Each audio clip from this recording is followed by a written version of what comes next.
Let me welcome you to the freest state in these United States.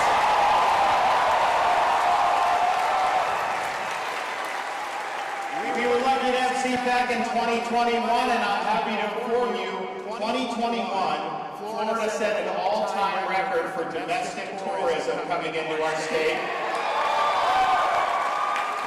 And those record numbers include a number of lockdown politicians who lock down their own people, restrict their own people, mandate governors, mayors, big TV hosts. They criticize Florida, and the first chance they get, what do? They escape to freedom in the state of Florida.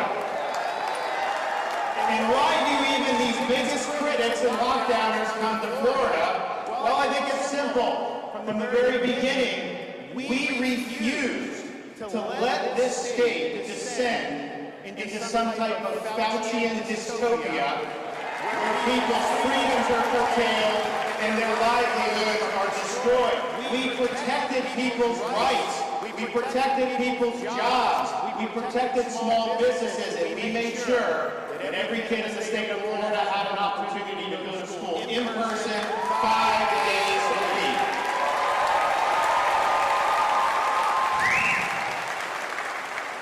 In Florida, we reject the biomedical security state, which erodes liberty, harms livelihoods, and divides our society. And we not only reject it if it's government, we have done things like ban vaccine passports and mandates. Because it's unacceptable to simply subcontract out Fauciism to big companies. So we stood for freedom across the board, and the result has been Florida has defeated Fauciism. Freedom has prevailed in the Sunshine State.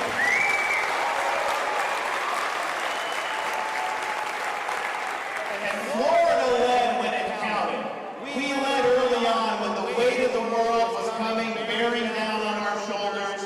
Everything we did, we were taking incoming. I remember the summer of 2020. We had the kids saying, you got to go have the kids in school. The teachers' unions, they would put coffins outside the Department of Education building in Tallahassee. They sued me to close the school. But we stood strong, and part of the reason we stood strong is we understand what it means to be a leader.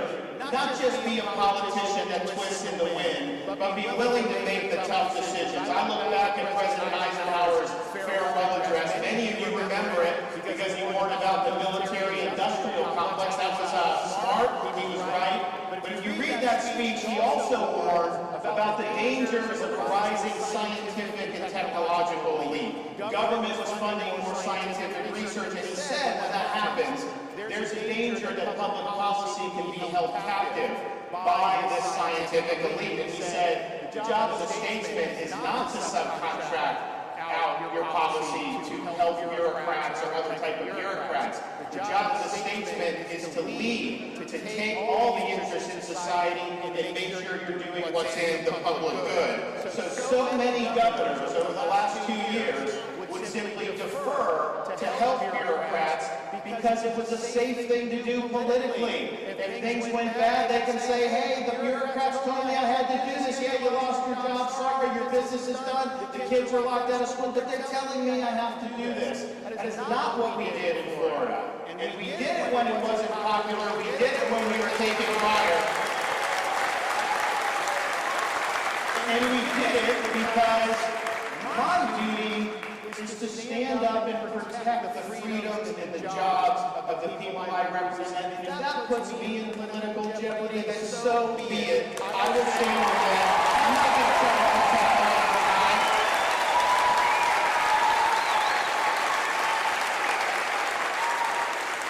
And I really believe that Florida not led the way, this country could look like Canada or Australia.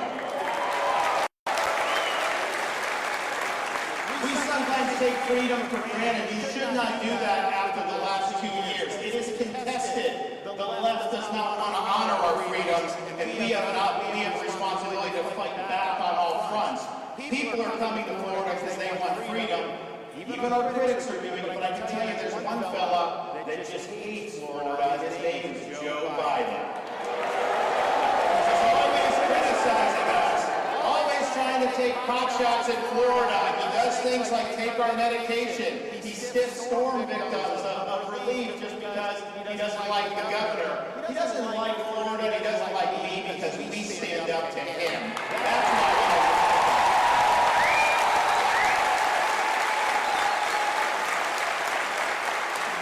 Last year we called a special session to protect every Florida job from Biden's max mandates, and we succeeded. We sent people to the Texas border and are suing Biden over his catch and release policy because he is not following the Constitution by letting our borders be overrun.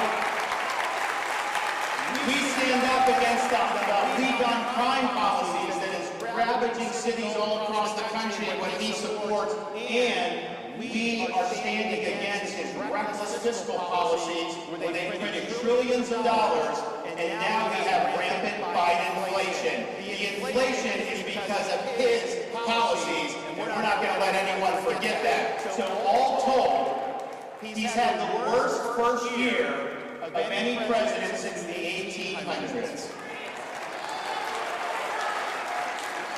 And as Biden flounders, Florida is leading on issue after issue. We have the largest budget surplus and the lowest per capita tax burden in the entire United States. And no income tax, and we won that as long as I'm governor.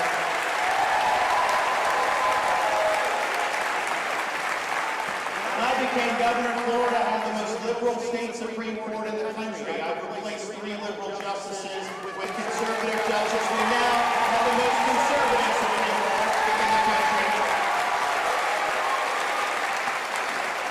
Since I became governor, we banned sanctuary cities in the state of Florida. We're in the process of getting money from the legislature so that if Biden is dumping illegal aliens into Florida from the southern border, I'm rerouting them to Delaware.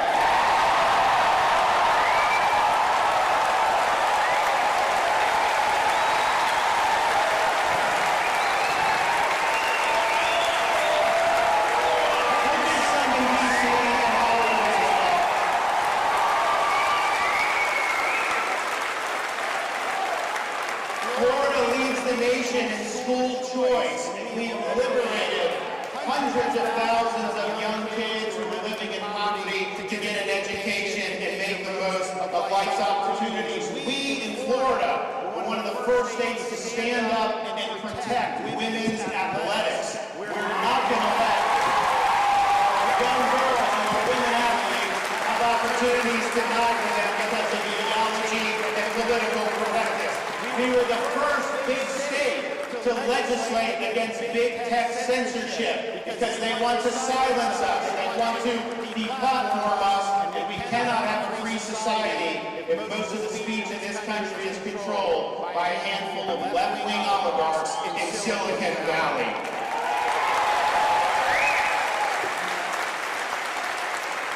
We are a law and order state in the state of Florida. We reject weak-on crime policies. We reject Soros-funded prosecutors. And we have said, after the 2020 summer riots, we called up the National Guard here immediately. We had law enforcement. We said we are not letting Florida cities burn down, and we didn't. But we've also since then signed the strongest anti-rioting legislation in the country. It says we will not let local governments defund the men and women of law enforcement and put their citizens at risk. And if you riot in the state of Florida, if you loot, if you're engaged in mob violence, this is not going to be like Portland, where they arrest you, take your mugshot, slap you on the wrist, and put you right back on the street to do it again. No, in Florida, you're not getting a slap on the wrist. You are getting the inside of the jail cell.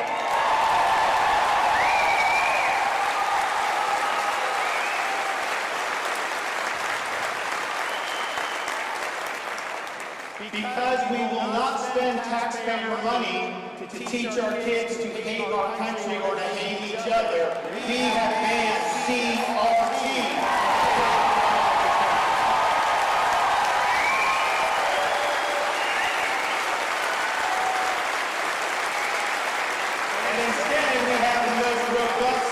Education anywhere in the country. We're going to have citizenship exams for graduating seniors, and we're giving teachers the opportunity to go through a civics boot camp and get a $3,000 bonus.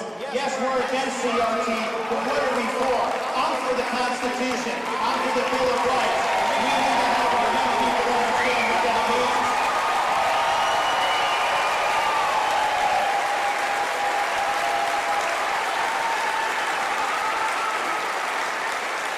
Because the rule of law is paramount, Florida has done more than any other state in the country to ensure the integrity of our elections. One of the first things I did when I became governor back in 2019, when people weren't talking about election integrity, was accept the resignation of the Broward County Supervisor of Election and remove the supervisor from Palm Beach County. We didn't change the rules when COVID came. We followed the law. We counted 99% of the ballots by midnight on election night. It was transparent, it was fair, we did a good job. But we also understood there were a lot of shenanigans in other parts of the country. So last year I signed legislation banning ballot harvesting in the state of Florida. Banning mass mail balloting, unsolicited mail ballots in the state of Florida. And maybe most important, we have banned sucker bucks in the state of Florida. We're not going to let a tech type commandeer the machinery of our elections by pouring hundreds of millions of dollars in for partisan purposes. That will not happen in the state of Florida, and we are doing even more this year. Now, people are coming to Florida, yes, to visit, but also just picking up and moving. We have led the nation in net in-migration since COVID started. But I can tell you, this is not just because we have lower taxes, because we've always had lower taxes. These are people who are fleeing leftist governments in this country and even around the world. People will sometimes ask me, Governor, all these people are moving here from blue states. Are they just going to vote the same way and make our state a blue state basket case like the states they came from? Well, when I got elected governor in 2018, there were almost 300,000 more registered Democrats in the state of Florida than Republicans. And Florida has never had more registered Republicans than Democrats in our history of our state. Today, standing here in February of 2022, there are 82,000 more Republicans registered.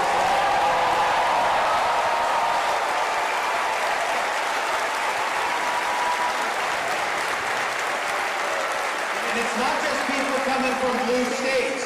There are people that look to Florida as the citadel of freedom, who are chafing under authoritarian rule all across the world. I recently got a letter from Samuel from Australia, and he said, quote, "There isn't much hope right now here, and many of us are fearful of what our leaders have in store for us. I look to you in your great state of Florida for hope during this dark time. Thank you for standing up for us."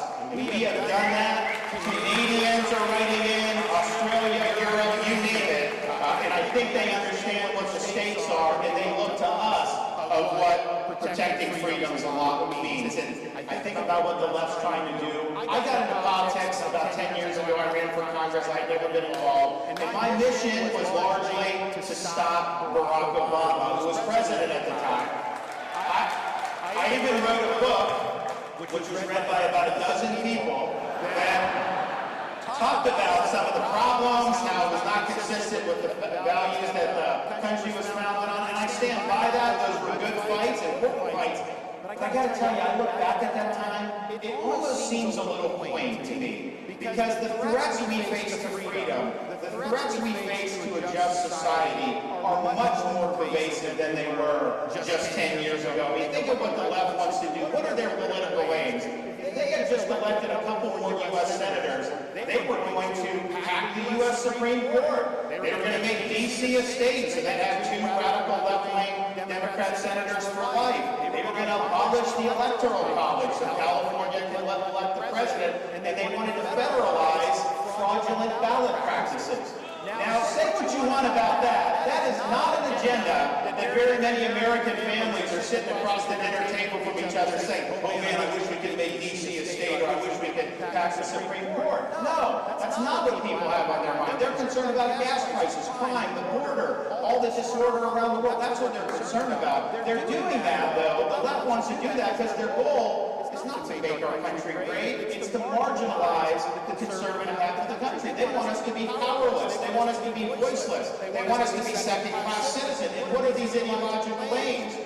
The woke is the new religion of the left.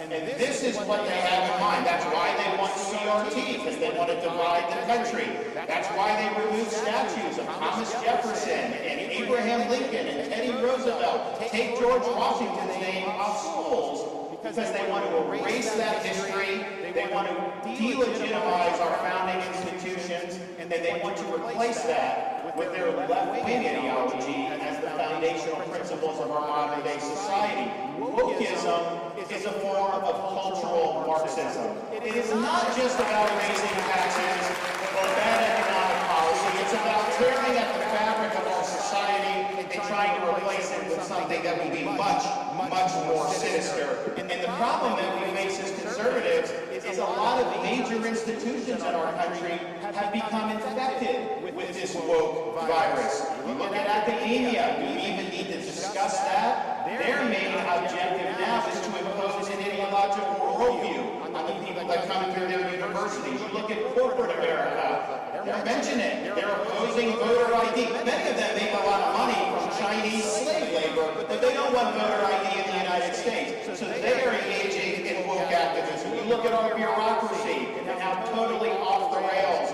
they have become in many different agencies. And it's not just limited to people like Fauci. You have it across the board. This has become a major behemoth. You look at the corrupt and dishonest legacy media in this country and what they're doing to divide us and what they're doing to prop up the regime. They are not in the business of telling the truth. They're in the business of spinning partisan narratives to be able to benefit their side. They don't speak truth to power. They're defending the regime in power. And if you speak up, they come after you. They'll smear you. They'll defame you. All they do day after day is concoct a blizzard of lies to try to deceive the American people. And make no mistake, that's going to intensify leading up to November. They're going to try to think anything they can to relieve the blame off Biden and to try to fool the American people into keeping Democrats in office. We're not going to let them do it, but that's what we're facing. And then maybe to top it off, we have Big Tech. Big Tech is now the #1 institution for censorship in this country. They are working with the legacy media. They're working with the Biden regime to try to marginalize conservative voices. Anyone that dissents from their orthodoxy is a target. And so this is significant stuff. This is freedom that's being, on all different fronts, it's coming under assault. And so here's where we're at. When you have a society that's veering away from the truth, anybody that stands up and speaks the truth will come under fire. That is going to happen. And so in times like these, there is no substitute for courage. Having the courage to stand up against things like cancel culture. Having the courage to reject corporate media narratives. Having the courage to take on institutions like Big Tech. Having the courage to stand in the way of the Brandon administration.